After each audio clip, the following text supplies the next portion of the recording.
Hello and welcome, my name is Yves Sanford, CEO of the Comdivision Group, and in today's video we wanted to cover how to use VCF in a service provider environment without Cloud Director, where you have dedicated clusters or dedicated vCenters for each individual customer, and how this could look like from a design perspective in a VCF infrastructure. For that, as always, I brought in one of our experts, Sascha.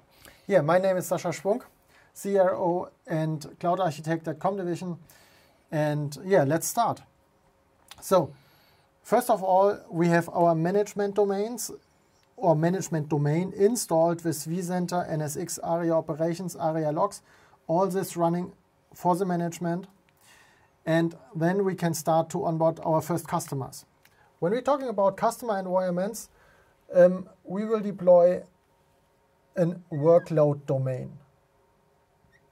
These workload domains have a vCenter dedicated for this customer,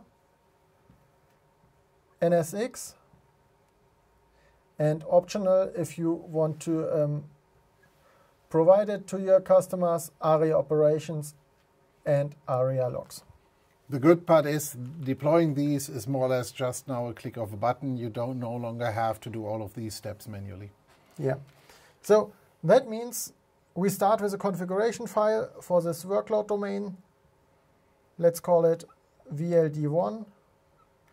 And this workload domains consist all of these management components. The management components run in the management domain. The second part of the deployment, of the automatic deployment, is the cluster with different hosts, ESXi hosts, also automatically deployed, configured, completely finished for you, including certificates, latest updates, and so on. So that means we have the complete lifecycle management here for the workload domain and the cluster and the hosts to provide to the customer, so we can update it, we can upgrade this workload domain. You do not have to upgrade all in one time. You can upgrade one workload domain after the other. And that are the goals here. And also the certificate management and the password rotation for all these components. So that looks good, but what do we do in case the customer now pings me, or you figure it out with Ops Manager that you're running out of host resources? Could you just actually get a host additionally into that cluster after your deployment? That's very easy. So I have, as a service provider, a few spare part hosts, rack and stack, completely finished.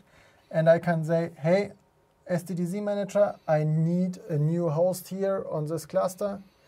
And the SDDC Manager will add this host to the cluster, including certificates, including passwords, all matches, all configuration of network will be done automatically, and we are ready to go, and the customer can consume this new hardware.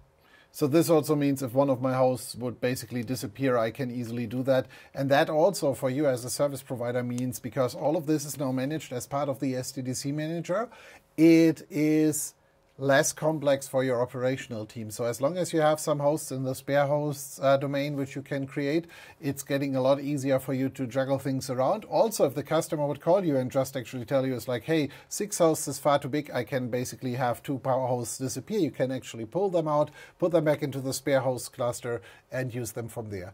Same applies, by the way, if you have an additional cluster need for your customer. If they need a secondary cluster, they can deploy that exactly the same way. And if you have more customers, you just add more workload domains. Clearly, there are limits, but from that perspective, you can basically build and deploy this. And again, you can utilize all the lifecycle manager out of VCF. So overall, the workload for you as a service provider is going to be reduced. Operational overhead is going to be a lot easier with the components of the management domain. And we think that is really a slick design moving forward for dedicated clusters. With that being said, that's all for this topic, and we hope to see you again in one of the next videos. If you have any questions, feel free to drop them in the comments, and see you soon. See you.